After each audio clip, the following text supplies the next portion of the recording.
কারা বলা বলি করে? মানুষের মধ্যে শয়তান আর কি জিনদের মধ্যে শয়তান। তো জিন শয়তান চিনেন না? ইবলিস এবং তার সেনাবাহিনী, তাই না? এরা কি শয়তান? জোরে বলেন, কি শয়তান? তো জিন শয়তানকে চিনলেন, দোয়া করলেন, আউযু বিল্লাহি মিনাশ শাইতানির রাজিম, আউযু বিল্লাহিল আযীম ওয়া বিওয়াজহিল কারীম ওয়া সুলতানিল কাদিম মিনাশ শাইতানির রাজিম। যখনই তেলাওয়াত করেন তখনই পড়েন ফাউযু বিল্লাহিস সামিউল আলিম মিন হামজিহি ওয়া নাফখিহি ওয়া নাফসিহি, পড়েন না? সব তো জিন শয়তান থেকে বাঁচার জন্য পড়লেন। কিন্তু আল্লাহ যে বললেন মানুষ শয়তান, এরা কারা? কে উত্তর দিবেন? আজকে দায়িত্ব দিয়ে গেলাম, খুঁজবেন, আলেম ওলামাকে জিজ্ঞেস করবেন যে আল্লাহ যেখানে বললেন যে মানুষের মধ্যে থেকে শয়তান, এরা কারা? এদেরকে চিনাই লাগবে। কি লাগবে? আমি বলে দিলে রাগ করেন, আপনারা খুঁজে বের করেন। যারা বেদাত করে তারা কি বলেছে? বাবা দাঁড়াও তো, তোমাকেই দরকার, দাঁড়াও দাঁড়াও, তোর কোনো সমস্যা নাই, দাঁড়াও। তোমার নামটা কি বলো তো? দাঁড়াও। ওকে দাঁড়াতেই হবে, সবাই ধরে দাঁড় করা। বাবার নাম কি? আব্দুল আলী। মাশাআল্লাহ। নূর আলী, তাই না?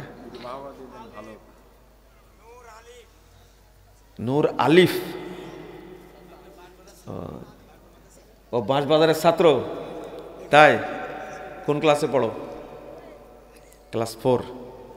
মাশাআল্লাহ। ও যে এর মধ্যে বলল, সবাই দোয়া করেন আল্লাহ যেন এই যুগের সেরা আলেম বানা দেয়। আমিন বলেন। আমি কিছু প্রশ্ন করব না, কিন্তু ওদের সাহস নিয়ে বলে যে মাথাটা নিচু করেছে, এই সাহসটাই চাচ্ছিলাম। ও বলেছে কি জানো? হুজুর শয়তান।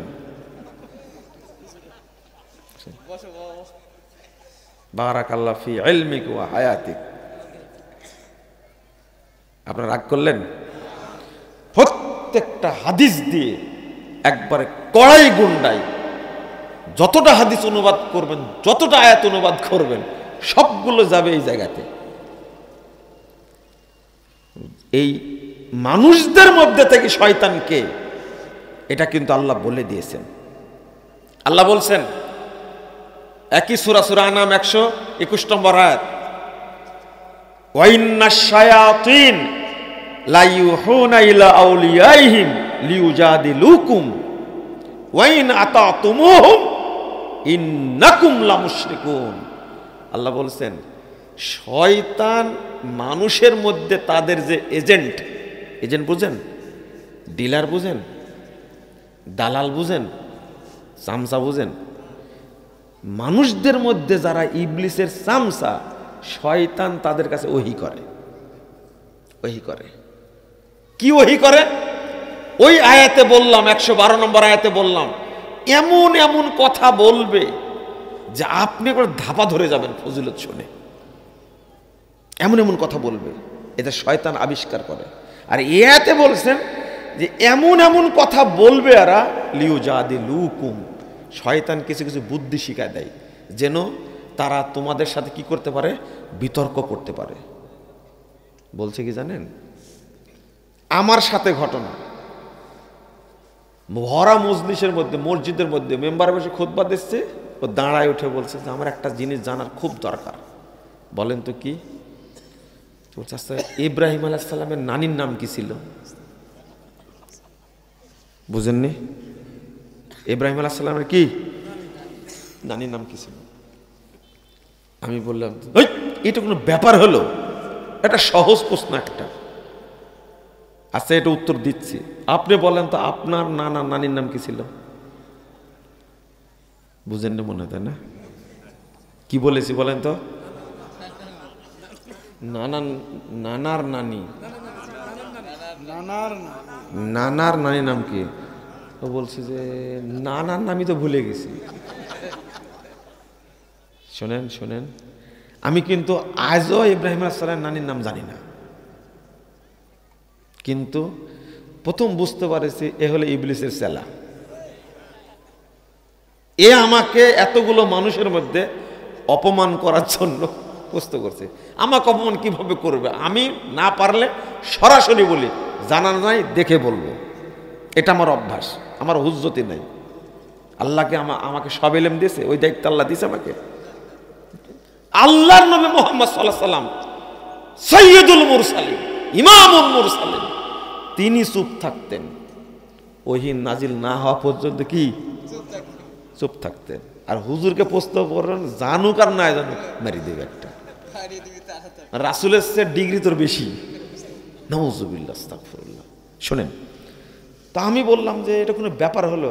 এই খাটাস মরে গেছে, আজও আসেনি আমার কাছে, মরে গেছে। ইব্রাহিম আলাইহিস সালাম নানির নামও বলতে শুনতে আর আসেনি, আমাকে অপমান করবে তাই। আচ্ছা, আপনাদের মাথায় এরকম বুদ্ধি আসার সম্ভাবনা আছে? হ্যাঁ, তাহলে কে এই বুদ্ধিটা দিছে ওকে? হ্যাঁ, না, এটা হলো সামসার বলদ। এই মুরিদ মানে কিন্তু বলদ, এটা জানেন আপনারা? মুরিদ মানে কি? বলদ। আপনারা বলদগিরি করেন না, মুরিদ শব্দ অর্থ বলদ। একজন আমাকে বলছে যে বলদ বলেন কেন, ভালো করে বলতে পারেন না? আমি বললাম যে আশ্চর্য কথাবার্তা, বলদ এমনি তো আর বলিনি। কেন? বিখ্যাত তাবেঈ আব্দুল ইবনে মুতাজ রাহিমাহুল্লাহ, তিনি বলছেন লা ফারকা বাইনা বাহিমাতিন তুকাদু ওয়া ইনসানিন ইউখাল্লিদু। বলছে এটারও দলিল আছে তাহলে? হ্যাঁ, বলদেরও দলিল আছে। তিনি বলছেন যে বলদের মাঝে আর মুকাল্লেদের মাঝে কোনো পার্থক্য নাই। তাহলে আর কিছু বললাম না। মানে আমি মনে করছি বলদটা কি বানায়া বলেছি। আমি বানায় বলতে যাব কেন? আমি শুধু অনুবাদ করেছি। এই লোকটা পীরের কাছ থেকে শুনে এসে আমাকে প্রশ্ন করে সে অপমান করতে চাইছে, ওর অত বুদ্ধি নাই। আর একদিন আর একজন প্রশ্ন করছে, আচ্ছা মেহেদির রংটা এরকম হওয়ার কারণ কি জানেন? এই প্রশ্ন আপনার মাথায় কোনোদিন আসছে? রং তো অনেক কিছুরই আছে, আমের এক রং, জামের এক রং, তাই না?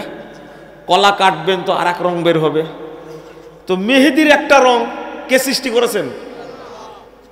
এই খাটাসের মধ্যে এই প্রশ্ন ঢুকছে, আমাকে উঠছে মেহেদির রংটা এরকম হওয়ার কারণ জানেন? আমি বললাম যে আমার জানা নাই, আল্লাহ সৃষ্টি করেছে, যেটা মনে করেছে সেটা কি দিছেন। খেজুরের গাছ থেকে এত মিষ্টি রস বের হয়, কিন্তু বটের গাছ থেকে কষ বের হয়, তাই না? দুইটাই মাটি থেকে হয়, তাই না? আমি বললাম যে আল্লাহ সৃষ্টি করেছেন, তখন বলছে না না আপনি জানেন না। তাহলে আচ্ছা বলেন তো।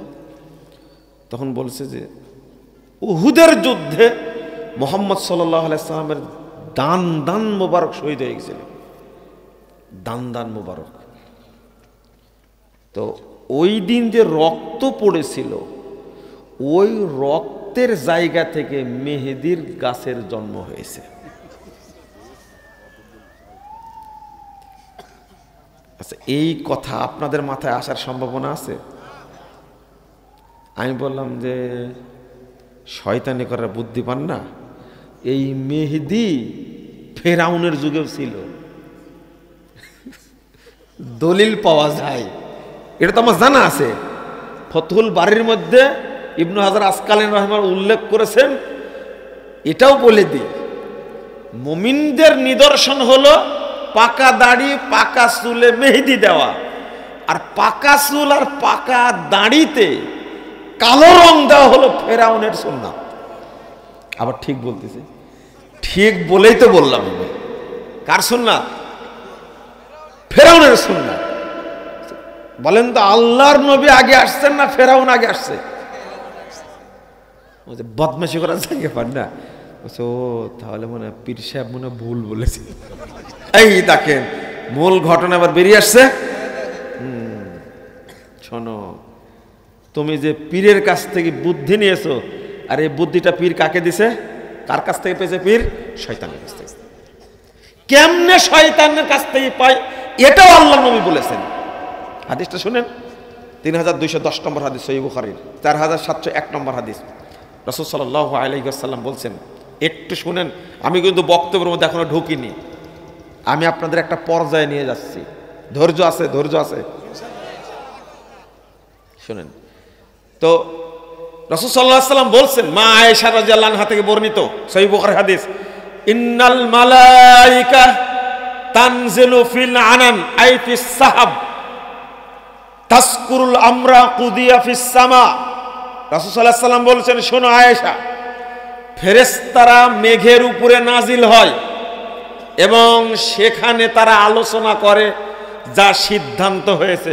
প্রতিদিন মিটিং হয়। কালকে কি ঘটবে কে জানা দেন? আল্লাহ জানা দেন। ফাতাস্তারিকু শায়াতিনুস সামা, শয়তান ইবলিস কি করে জানেন?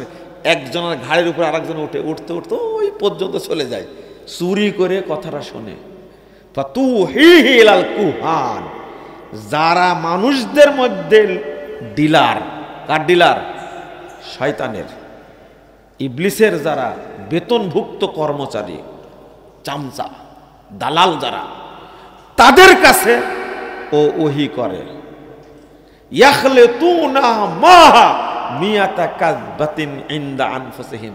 আল্লাহ রাসূল বলছেন, শুনে একটা শয়তান আর ওর সাথে যোগ করে আরো 100টা। তাহলে কয়টা হলো বলেন তো? শুনলো কয়টা? নাজিল করলো কয়টা? বলেন তো? সত্য কয়টা, মিথ্যা কয়টা? একটা সত্য, মিথ্যা কয়টা? 100টা। এই জন্যই তো যত বেদাত এইগুলোর আবিষ্কারক হলো মিস্টার ইবলিস, এই শয়তান। মনে থাকবে? ওই হাদিসটা মিলায় নেন। বান্দার আমলকে ধ্বংস করার জন্য ইবলিস প্রত্যেকটা আমলের সাথে থাকে।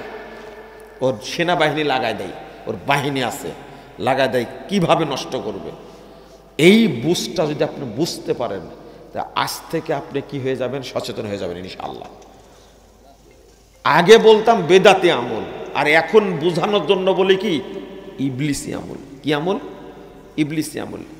ইমাম ইবনুল কাইয়িম রাহিমাহুল্লাহ তিনি বলছেন, ইবলিসের 7 দফা কর্মসূচি আছে। কয় দফা? 7 দফা কর্মসূচি আছে ইবলিসের। ওর দফাই হলো 7টা। কয় দফা আবার বলেন? কার? ইবলিস মানুষের মধ্যে কাজ করে 7 দফা কর্মসূচি নিয়ে। কয় দফা? 7 দফা। এই যুবক ভাইরা, আপনারা কিন্তু ভুলবেন না, মনে রাখবেন, ইবলিসের কয় দফা কর্মসূচি?